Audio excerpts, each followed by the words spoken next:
while the final few file in, thank you all for coming at this ungodly hour.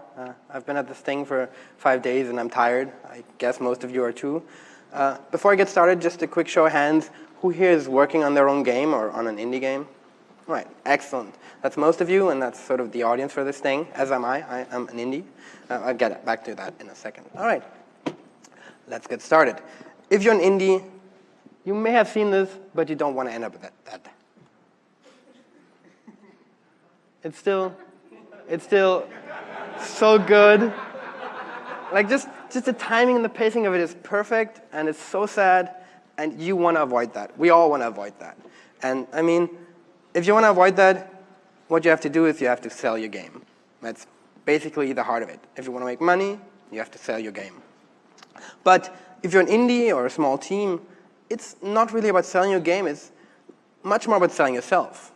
You are usually your own marketing team, and you're a key part of the game and its story and its development story. So you need to sort of figure out how to sell yourself. But it's not only just selling yourself. It's actually, selling yourself to strangers, people that don't know you and don't know your game and probably don't care. So that's pretty scary. So hi, I'm Martin. I'm going to spend the next couple minutes diving into all of that. Before I do that, though, a little bit of context. I'm a German indie. I've been making games since the early days of Quake 1, doing some modding. I've been in the industry since '08. I've been working on being an indie since 2012, and I've been working on my current project, Nowhere Profit, which I'll use as for a bunch of examples. I've been working on since 2012. Back then, it looked like, since 2014. Back then, it looked like this, then like this, and now like this. So 2014 to now, that's almost 4 years, so that's a lot of time for conferences and a lot of exhibitions.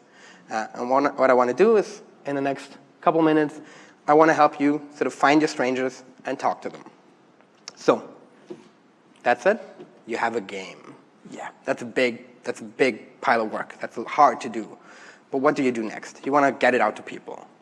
You can do social media marketing, all this kind of thing. But if you want to really meet them, the first thing that comes to mind is, yeah, let's get a booth. And booths are awesome. There's a lot of opportunities for indies to get on a booth. There's a lot of joint booths, like the Indie Mega booth or the Indie Arena booth. There's joint showcases like the Day of the Deaf, which is here at GDC, or like Dutch Courage. And these are all really great. They have huge advantages in the sense that because you're constantly physically present on site, you have a lot of exposure. Also, because they're usually these joint affairs, it gives you the sense of credibility, like you're part of this larger thing. And also, another sort of really important advantage from going to these things is you get to do networking with all the devs around you. You're sort of in the trenches together. You're spending a lot of time just crunching and standing there next to each other. And that's a really valuable thing. But, I mean, you're here. You've read the session description. Sorry, German, so all of the things are going to be jumbled. I'm not going to talk about booths. But I want to talk about the downsides of having a booth. And, I mean, the obvious one is it's going to be expensive. These things cost upwards of 1,000K for like a small kind of thing in sort of a joint booth, and runs you to 3 to 5K for like a bigger area. Obviously, longer events usually cost more, and shorter events may cost a little bit less, but it's going to be expensive. It's going to take some money. That's the obvious one. But also, if you're a small team in India, or God forbid, like me, you're doing this solo, going to a conference or to an exhibition, and manning a booth for 3 days, 5 days, it's really, really exhausting. It's hard work. You stand there for 8 hours, 10 hours on your feet, talking all day, shouting over the speakers that are next door. By the end of this, you're going to feel like an old man. I feel like an old man. You will feel like an old person. Your knees hurt, your legs hurt, your feet hurt, your hips hurt, your throat sore. It's really hard. And also, booths aren't really for every game. Some games benefit more from booths than others, especially multiplayer games that sort of have visuals that attract people more easily. If you have a very slow game, it'll be hard to pull in people. I have a card game, Nowhere Profit is a card game. So what I have to do is I have to pull people to the booth and go like, oh, do you like card games? Come on, take a look. Because the game isn't as flashy and visual that it just being played attracts people that much. So, expensive, exhausting, and not for everybody. So, then I found myself sort of draining the budget and draining my energy levels, but I still wanted to get my game sort of into the hands of people. I had a sort of made some serious changes. I just wanted to sort of have people play, so what can you do? I mean, you can just have no booth. It may look a little bit lonely, but it's a lot of work. All right, so what's the benefits of doing that? I mean, the obvious one is it's cheaper. You don't have to pay for the booth. You don't have to pay for like roll-up banners or like, I don't know, custom t-shirts, though that you may still want to do. But the important part is it's flexible. You don't have to do 10 hours a day. You don't have to do 8 hours a day. You don't have to stand in one place all the time. And that's really the key to this thing. You can do as much as you want, and you can do it where you want. And doing it where you want means you can go to where your players are. So that's, wait, oh no, I'm looking at the wrong thing. And if you look at this one. So you can go to where your players are. This is one of my terrible selfies at Gamescom. I don't know why, but most of the selfies have this very serious face. I guess I have resting bitch face. I'm trying to get better. I've started Instagramming and sort of upping my selfie game. So, Nowhere Profit is a digital card game. I'm at Gamescom. Where the hell are my players? The good thing about these really big events are the players sort themselves just for your convenience. So I mentioned it's a card game. So my players are probably people that play other card games. So what do? You go to the big booth of similar games and you talk to the people there. So what I did is, another bitch face selfie. It's hard to tell because like the lighting is all terrible, but that's Hearthstone. And you meet people there that are standing in line, and they'll probably stand there for 30 minutes, an hour, depending on how long the line is, and they don't really have anything to do. Like, they're bored. They would like to be entertained. They would like to see something, like to shorten the waiting time, and they welcome you. Like, they're really looking forward to somebody to entertain them. So that's what I did. I went to Gamescom. I talked to people in the queues for card games and talked to them about my game, and that worked. And that's what I'm going to talk about.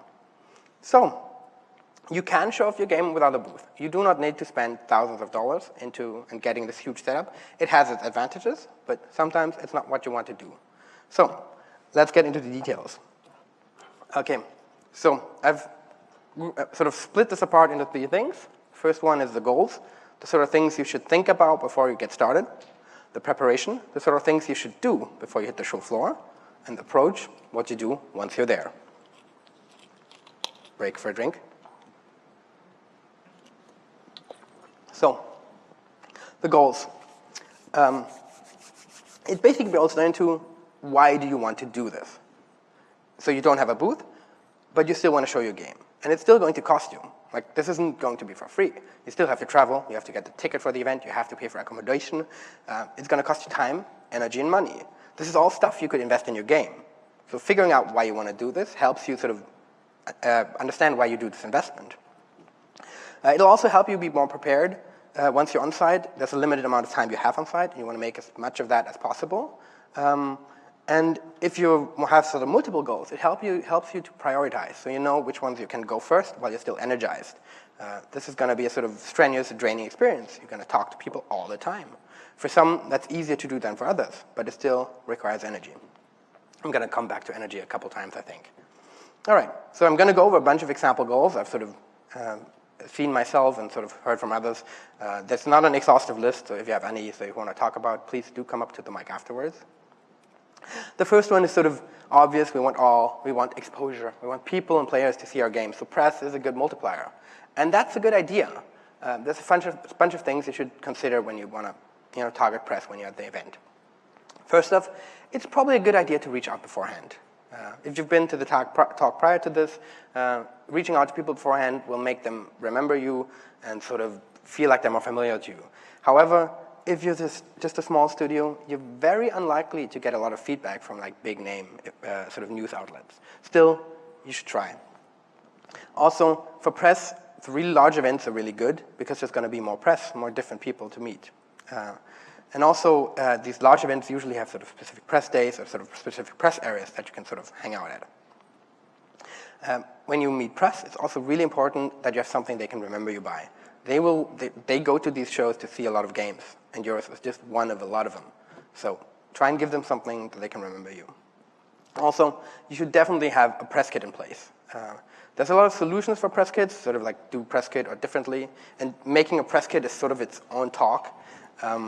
Just know that it's easier than it looks, but you may want to consider investing more energy in making a sort of custom thing, because it may make your game stand out a little bit more. But again, it's more work.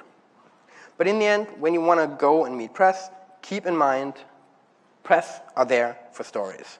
You want stories about games and game development. So you have something interesting to tell about how your game was being built, how you relate to your game, why are you making this. That is interesting to the people in the press audience. All right. Another kind of people you might want to meet are influencers, streamers, YouTubers, all this kind of the new way to sell games. And again, sort of like press, you want to reach out beforehand. Again, like press, if you're small and they're big, you're probably not going to get a reply. But it's good to know sort of which kind of influencers play games similar to yours and which ones will be at the event. So you can then, at the time of the event, sort of see if you can reach out. For influencers, it's really important that you bring something playable. They want to play games. They want to see games. They want to see a pitch deck or anything. And also, if you can, if you're far enough along, bring keys to share. It'll make them maybe play the game for you and stream it or take a video of it. But it also gives them something they can give to their followers. They have something to share with other people. Because in the end, influencers want content for their viewers. All right. Another goal to go, which was sort of my chief goal when I went to Gamescom, is playtesting.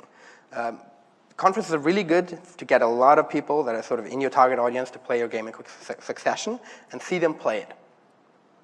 A booth is sort of really good for this because you'll get a consistent stream of players. But on the other hand, in my experience, after about 2 days of this, you've gotten so much feedback that you just want to step back, work on the game, and then get in another couple days instead of being there for a long time and sort of keep hearing the same things over and over again. And if you don't have a booth, it allows you to be more flexible in that regard. If you want to do place testing, it makes sense to be aware of what you want to test. So do you want to specifically look at the UI, or are there some things in your combat system you want to look at? Having that in mind is useful. Also, in that regard, if you have something you're not sure about, bring multiple builds. I had in an earlier showing, I had different versions of an armor system. I wasn't really sure which one was easy to understand, which one was sort of fun to play with. So I just brought multiple builds and switched them out over time, just watched people interact with them. Also, you should have a conference-specific build. I'll go into the details on that later, but it makes sense to sort of have a special version set aside. And in the end, remember, players want to be entertained. The game should look and play well and look decent, even if it's short. It doesn't have to be like a 30-minute experience. You probably won't even have time for that. But whatever you're going to show them should feel like a game and shouldn't be like gray boxes. All right, another goal, making money, yeah. And no, that just doesn't work. If you think about how much a conference is going to cost you, and depending how much your game is going to cost, you're going to have to sell upwards of 10 copies a day, and that's a lot. That's if the conference is sort of 10 hours, that means selling 1 copy an hour, and I don't think that's doable. You have to consider conferences as being an investment. They're not about making money; they're more about making friends. It's not business contacts. This is people that want to be invested in you and the things you do. So what you have to do instead of trying to sell people on your game, you have to get them interested in what you do. Try to get them to stay in touch. If you find somebody who, oh, that's interesting, that's cool, I like these kinds of games, try and in some way have them follow you, have them sort of subscribe to your newsletter. Newsletters are great. But try and hold on to them. And if they stick around long enough, they may convert into fans, because the people you meet, at that point, they're just casual acquaintances. And getting your hook in them in some way that they're not lost to you is really important. All right. So that's a bunch of goals. Another time for a drink. Next step, preparation. What to do before you actually hit the show. What you should do before you hit the show is you should know your game. You need to know what's unique about your game and your game story. I've seen the talk from Tom Francis, creator of Gunpoint and Heat Signature, earlier this week. I had this great quote. Ask yourself about different parts of your game. Can this be a bit bland, or will the game suck? If you find the part that can't be bland, that's probably a really important part of your game. Maybe something that makes it unique. I mean, these two games, the Slime Rancher and Death Trash, they're very different, and they'll have, as a result of that, will have very different messaging, different sort of handouts, different way you play, talk to people, pitch it to people. And for Nowhere Profit, I try to figure out what that is. And what it is, it's a single-player card game. So it's not free-to-play, it's not multiplayer, it's not collectible, and that sort of makes it unique. But at the same time, it's also a challenge. When people see card game, they think CCG, they think trading cards, they think multiplayer. So that's always something I need to communicate clearly. This unique thing is also a challenge for me to overcome. It's also a roguelike deck building game. These aren't as unique as they used to be anymore. We have Slay the Spire, Monster Slayers, and like the Hearthstone Dungeon Run, which sort of all go into the same niche. And it's sort of a mixture of Indian culture, science fiction, and post-apocalypse, which we always try to really communicate in very simple images, like this character here. He's got this sort of science fiction arm and gun. The beard and the clothing clearly communicate sort of Indian culture, and hopefully some of the post-apocalypse also shines through in the kit bashing of sort of the gear he has. All right, so if you know what your game sort of is at its heart, what makes it special, next thing is making handouts. I said you want people to have something that they can remember you by. Giving them something physical is very good for this. This is the key idea of merch. People play so many games, they see so many things at a show, you want them to remember yours. And one really important thing is never do flyers.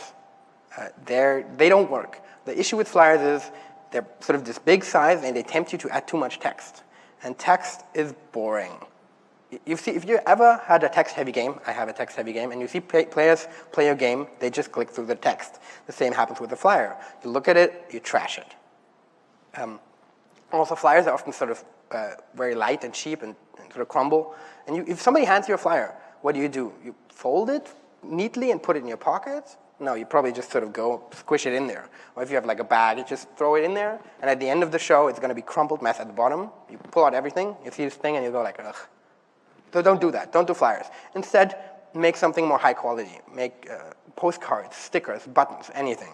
Also, focus on artwork over text. If you have something that looks pretty, people will want to grab it. Don't forget to put your URL or the game's name, there we go, on it. That'll help. So that's really important. Have something cool you can give to people like, oh, that's my game. There you go. Also, if you'll do a lot of pitching, going to people, telling them about your game. It's good if you prepared visual material. This can be actually physical things you then can give them. If you make like postcards and have different types of things of your game on them, or you could like have a tablet and have like images on it. But it'll help people, follow the words you're using, and it'll make them remember your game more easily. Because when they see a screenshot later, they go, "Oh, I've seen that somewhere," and that'll help. Also, if you have time, money, and/or a team, do something fun. I've seen people do a reward wheel, go do high score competitions, do costumes. All these sort of things can help. But again, it sort of ties back to messaging. You'll need to know what your game is to figure out what makes sense for you. For Nowhere Profit, what I did, it's a card game, so I made cards. These are sort of business card-sized cards. And they focused very much on the artwork and had some little bits of the story and the world on it, because that's one of the things that makes it unique. And what really worked well is that they're different. There's different artwork on there. And then it always allowed me to play with people and go like, oh, which one do you want? And you have this interaction suddenly. It's not just here, have this thing, but it becomes this, okay, which one do you want to select? Or maybe people play play for a long time, and I'm like, all right, you can have two. And it sort of becomes more interesting. But that works for me because I'm making a collectible, or non-collectible card game, but a card game where there's lots of different cards. So it sort of ties back together. All right, so messaging, handouts, and then preparing your game build. That's really important. That's probably the most important thing. And right away, make sure it runs on a mobile device. Even if it is not a mobile game, if you can get it on a tablet. If you can't get it on a tablet, use a sort of convertible laptop. But you'll be running around. You need to show this to people. You don't want to lug a lot of gear around and sort of carry lots of things. Nowhere Profit is a desktop-focused game, but I have a tablet build because it's really good for conferences. The second thing about your build is you will have a very short playtime. If you go up to people in the queue and ask them to play, you'll have 5 to 10 minutes. If you can, target your game to be this short, even if it's normally longer. Because then there's this awkward moment if the game's very long and people play for like 5-10 minutes and they sort of, like the queue starts moving again and they want to leave, but they sort of have to abandon the game and give it back to you. It sort of is an uncomfortable experience for them. So if you can give them an easy answer, they've played a bunch, they're done, you reward them visually, or maybe with like, oh, you finished, you get a sticker. That's a lot sort of better ending experience than just, all right, I just, here, please. Also, you cannot rely on audio. It's going to be loud, and there's going to be lots of people around, and people don't want to put on headphones. Here, hold this tablet, I'm just going to put my headphones on you. That just doesn't work. And also, I mean, that's true for all games, but doubly here, as self-explanatory as possible. If you have like a booth, you can print out your controller scheme and put it on the booth so people can sort of look at it or whatever. If you're doing this on the go, people are not going to look at anything. I mean, I thought about sort of doing something like printing it on a shirt, because that'd be funny. But you want to have people, you want to give this thing to people and have them play immediately. And I've mentioned earlier, having a specific conference build is a plus. It is useful for making a shorter experience, rewarding people, making it easier. Because people don't know the game, they want to have a good experience. Maybe you're just going to tone down the difficulty a little bit. Always triggers the tutorial, resets automatically after a while. Maybe you want to put your pitch material in sort of the game so you don't have to leave the game and go back to the game if you have images in there. So there's a bunch of things you can do. It makes sense early on to put this in your build and maybe just have some simple flag you turn on and turn off to get your conference build always up to date and always sort of carry that forward, because it's going to come in handy a bunch of times. And the last one is you're going to talk to a lot of people, and a lot of people are going to watching because you're sort of operating in this queue. If you can make people laugh, that's a real good plus. It'll make approaching more people easy because, oh, they're having fun, and then you come to them and they're interested in what you're doing. This may be sort of hard if you have a serious game like Nowhere Profit, which is this dark, post-apocalyptic experience thing. But what you can do is you have, if you're sort of earlier, you can have temp graphics and have them be funny. So what I did is I had these mustache-carrying dudes. They're obviously temp. Like, I don't need to explain to people that these are not the final graphics, but they're fun. Like, whenever they appeared, people had a good time. So it's possible to add some levity even if it's sort of a serious game. You have to decide if that's something you want to do. All right, so that's a quick overview of the preparation. Let's get to the approach. But before we do that, let's take a deep breath. Because once you're going to hit the show floor, you need all the energy you can have. You need to be excited. But first, you need to find your people. What you can do is you can look for games that have a similar genre, similar mechanics, or a similar setting. So if you make a shooter, just look for people that play other shooters. If you have a card game, look for similar card games. If you have a post-apocalyptic game, I can never say this right. Post-apocalyptic. If you make a post-apocalyptic game, look for similar games. And then you approach. And approaching these people is not as hard as it sounds. Again, you sort of have to be in the right mood, I think. I'm slightly extroverted, but still, it always costs some energy, which is why you need to be really refreshed when you get there. And then be friendly. That's what it comes down to. Hi, I have a game. Do you want to see the game? Be excited about your game. If you're not excited, you will not be able to get anybody involved. They don't care then. But also, be excited about the game you're at, because you're at somebody else's booth, and people are there for that game. So if I'm at like the Hearthstone booth, I've played Hearthstone for way too long, research. But then I was excited. I could talk to people about Hearthstone and sort of lead from that to my game. So, hey, you like Hearthstone? I'm working on a card game, and something about Hearthstone that really bugged me is that you sort of have to grind for cards and sort of makes the deck building very restrictive. So I made a single-player card game that fixes that. Are you interested? And that sort of worked really well for me to tie in sort of my game to the game I'm at. As mentioned, be friendly. Be doubly friendly because you're at somebody else's booth. You're not trying to get into any trouble, you know. You're just a guest as everybody else. If somebody asks you to leave or stop it, then you probably just do. There's going to be enough players around. So that's the approach. To get people to play, just ask them if they want to play. Hand them the thing, let them play, 5 to 10 minutes. And after you're done, keep it simple. Ask them for one thing only. Hey, thank you for playing. Please follow me on Twitter or check out the game. Wishlist on Steam.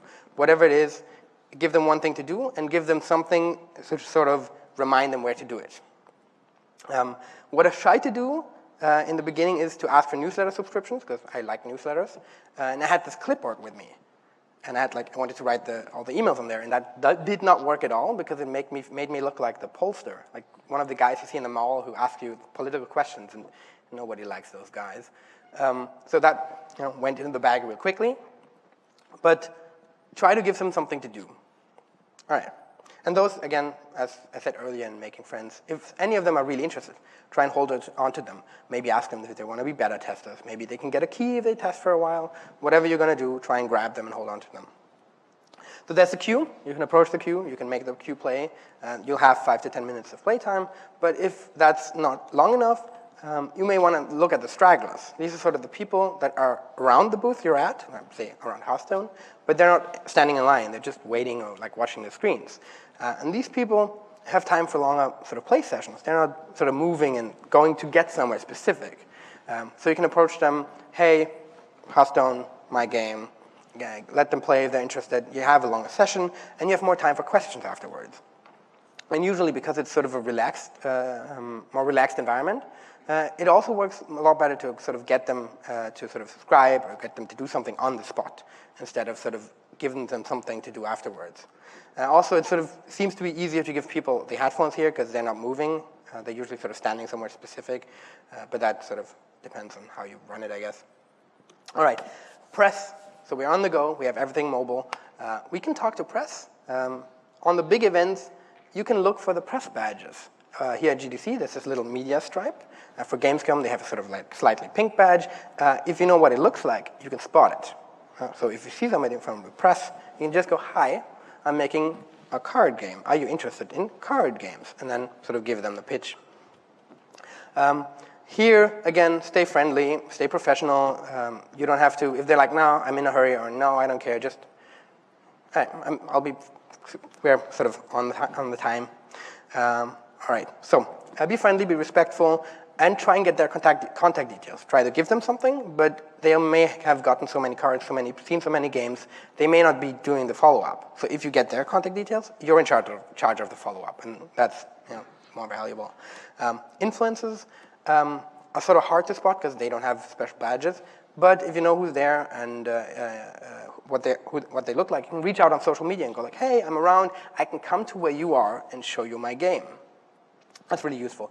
Again, they want to play something, so give them something to play. And if you can, give them something, maybe some merch. You've got a few t-shirts you can hand to them, they can raffle off, whatever you want to do. That's all the goals I've got so far. So once you've done this, you've talked to players, you let them play, you talk to press, you talk to influencers, you're done? Well, yeah, not quite. You still have the wrap-up to do. As mentioned, you need to follow up with your contacts. Say, hi, it was great meeting you. Let's stay in touch. Here's a build of the game. Maybe send press people a key, whatever it's going to be.